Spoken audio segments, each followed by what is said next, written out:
95% مسلم معاشرے میں اس کافور کا استعمال ہو رہا ہے، اور اگر اس کے ساتھ غسل دیا جائے یقیناً غسل نہیں ہوا، جو ہمارے ذمہ میت کا واجب تھا وہ ادا نہیں ہوا، وہ غسل باطل ہے، درست نہیں ہے۔ کافور کے صحیح استعمال میں غفلت برتی جاتی ہے، صحیح کافور کا استعمال نہیں کیا جاتا، اور جب کافور صحیح نہیں ہے تو ظاہر سی بات ہے پھر دو واجب ہمارے رہ جاتے ہیں، غسل بھی ادا نہیں ہوتا، حنوط بھی صحیح نہیں ہوتا۔ نتیجہ کیا نکلتا ہے کہ میت کا غسل شرعی طور پر صحیح نہیں ہوتا، اور چونکہ بات غفلت کی ہے تو غفلت کی بنیاد پر وہ جو واجب ہے وہ ہمارے ذمہ رہ جاتا ہے، پھر ہم اس واجب کے تارک قرار پائیں گے، اور بروز محشر ہم سے اس کے بارے میں سوال کیا جائے گا۔ یہ میرے سامنے منہاج الصالحین ہے، حضرت آیت اللہ العظمیٰ السید علی حسینی سیستانی دامت ظلہ کی۔ یہ غسل، کفن اور حنوط کے سلسلے میں ایک جگہ پر ارشاد فرماتے ہیں کہ یشترط فی الکافور ان یکون مباحا مسحوقا لہ رائحہ۔ کافور میں شرط ہے کہ یہ کافور نمبر 1 مباح ہو، غصبی نہ ہو، نمبر 2 مسحوق ہو یعنی پاؤڈر کی شکل میں ہو، نمبر 3 اس کی خوشبو ہو، خوشبو والا کافور معتبر ہے۔ کافور کے لیے 3 چیزوں کا ہونا ضروری ہے۔ مباح عام طور پر ہوتا ہے، لیکن اس کی خوشبو نہیں ہوتی، یعنی وہ تازہ نہیں ہوتا، یعنی وہ صحیح نہیں ہوتا۔ عام طور پر 2 شرائط تو پوری ہوتی ہیں، لیکن خوشبو والا میسر نہیں ہوتا۔ ہمارے ہاں بازاروں سے جو کافور خریدا جاتا ہے اس کی 3 صورتیں ہیں۔ عام طور پر جو ملتا ہے وہ 2-3 شکلوں میں ملتا ہے، 2-3 حالتوں میں ملتا ہے۔ ایک یہ آپ کے سامنے اس ٹکیا کی صورت میں ہوتا ہے،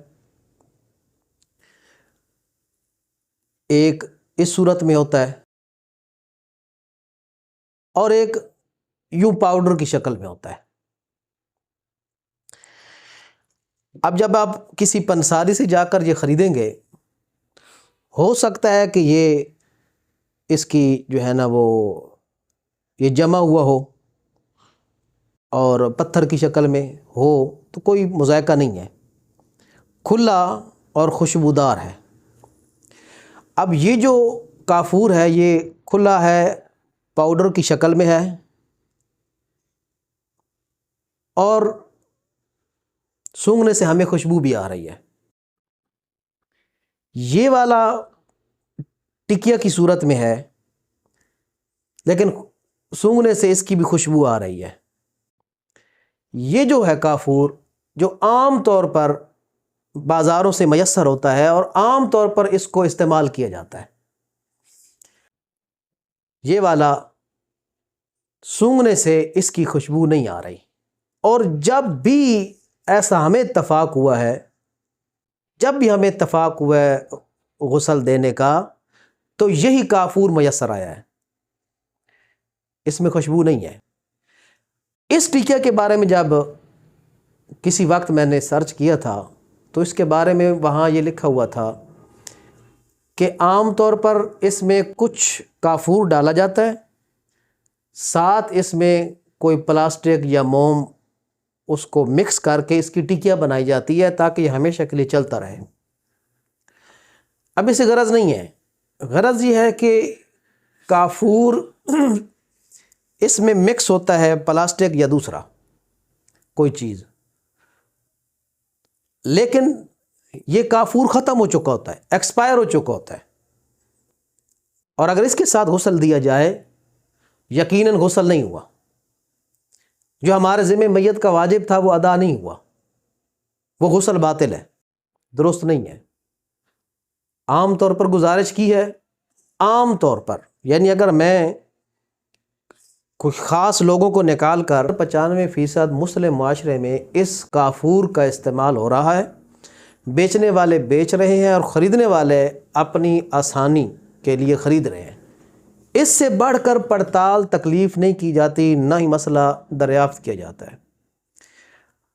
ہاں، یہ جو ٹکیا ہے، جب اس کو ہم نے استعمال کرنا ہے تو ظاہر ٹکے کی صورت میں نہیں استعمال کرنا، اس میں اب چونکہ خوشبو ہے، ہاں ٹکیا درست ہے، تو اس کا پاؤڈر بنا کر اس کو مکس کیا جائے گا۔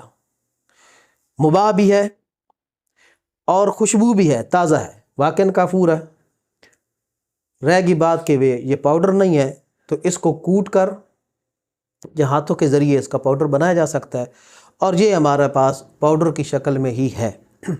لہٰذا کہنے کا مطلب یہ ہے کہ عام طور پر کافور کے مسئلے میں غفلت برتی جا رہی ہے، اور عام طور پر جو آپ کے معاشرے میں یا بازاروں میں کافور میسر ہے وہ اس قسم کا ہے، یہ مجزی اور کافی نہیں ہے، اس کے ساتھ ہمارا واجب ادا نہیں ہوتا۔